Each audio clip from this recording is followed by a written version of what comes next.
네, 질문하겠습니다.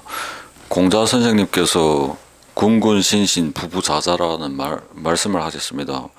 군주는 군주의 역할을 하고 신하는 신하의 역할을 하며 부모는 부모의 역할을 하고 자식은 자식의 역할을 해야만이 세상이 태평해진다고 하셨는데 신하로서는 무조건 영원히 신하로만 있어야 되는지 뭐 욕심이 많은 사람도 군주가 되고 싶겠죠, 당연히. 그러니까 세상이 계속 바뀌는 거죠.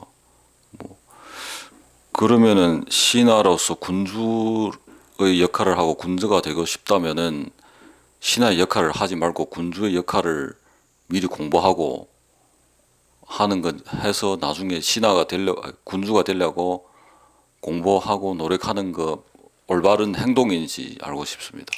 그게 아주 좋은 질문이죠. 임금은 임금다워야 하는 것이고, 스승은 스승다워야 하는 것이며, 아버지는 아버지다워야 하는 것이고, 자식은 자식다워야 한다는 것이지. 그러니까 이건 결국은 말하면 저마다 자기 주어진 소임대로의 삶을 살아간다면 문제가 없는데, 자기 소임대로의 주어진 삶이 무엇인지 모르기 때문에 그 삶을 살아가지 못하고 있어요. 공자 선생도 결국은 군군 부부 신신자자라 이 얘기만 했어. 그러면 군주가 군주다운 삶을 살아가려 한다면 군주에 걸맞는 그 행위를 다해야 할 것이고, 그 행위를 다하려 한다면 그에 대한 대안이 있어야 할 것인데, 과연 군주가 그러한 대안을 마련하고 된 군주가 있을까? 또 신하는 신하로서의 역할을 다해야 하는데, 신하로서의 역할이 무엇인지 다 하며 그렇게 그 조정의 대신으로 나갈 수 있을까? 부모는 때가 되면 결혼을 해야 되는 것이고, 또 결혼을 한다는 것은 행위 현장 사회로 진출하기 위함에 있단 말이야. 그러니까 부모가 자식을 낳는데 부모가 부모의 역할을 다하기 위해 자식을 낳다 하지만, 과연 부모의 역할을 다하기 위해 자식을 낳은 것인가, 아니면 자기의 삶을 살아가기 위해 자식을 낳은 것인가에 대한 분별도 없는 것이고, 그렇다 보면 부모를 잡는 것은 자식인데, 자식이 자식다운 삶을 살아간다면 부모를 통해 배워야 하는데 배우지 못하면 자식다운 삶이 무엇인지 모른다는 것이지. 그리고 아까 군주가 군주다울 때 신하가 신하다워야 한다는 소리도 있는 것이고, 또 신하가 신하다울 때 군주가 군주다운 행위를 다한다, 이렇게 둘 다 얘기를 할 수가 있어. 근데 자칫 잘못하면 독재가 될 수도 있는 것이지. 무조건 내 말이 맞는 것이니 믿고 따르라 한다면 독재가 되는 것이고, 독선이 되는 것이고, 독단이 됨으로 인해 갖고 우리는 거기에 빠져 살아가고 말어. 임금이 세상을 바뀔까? 아니면 신하들이 세상을 바꿀까? 잘 생각해 봐야지. 임금은 임금으로서의 역할만 하고 있는 것이지, 모든 대안이나 모든 문제나 모든 법률안이나 기타 등등의 모든 것은 신하들로 인해 만들어져 나가는 것이고, 군주는 그거를 증명하고 승인하는 역할밖에는 안 되는 것이지. 결국은 신하들이 신하다울 때 군주가 군주다워지는 것이야.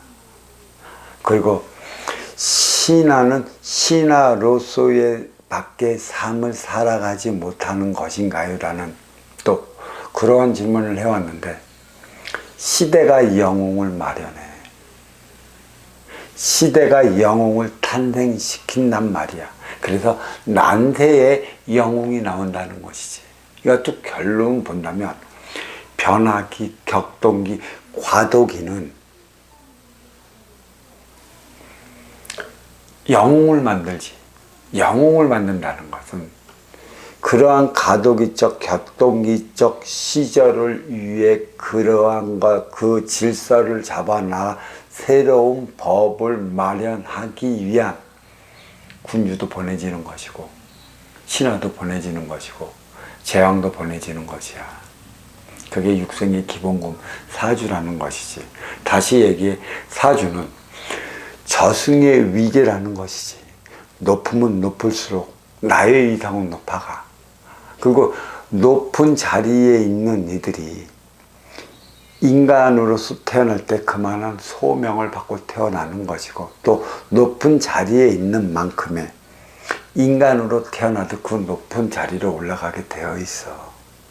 저승에서 위계가 얕은데 이승에서 왔다고 갑자기 위계가 높아지는 그런 법은 없어. 그래서 저승의 위계가 이승에 투영되고 이승의 공적이 저승에 반영되면 점진적으로 내가 인간으로 살아 올라갈 적의 위기는 내가 쌓는 것이걸라.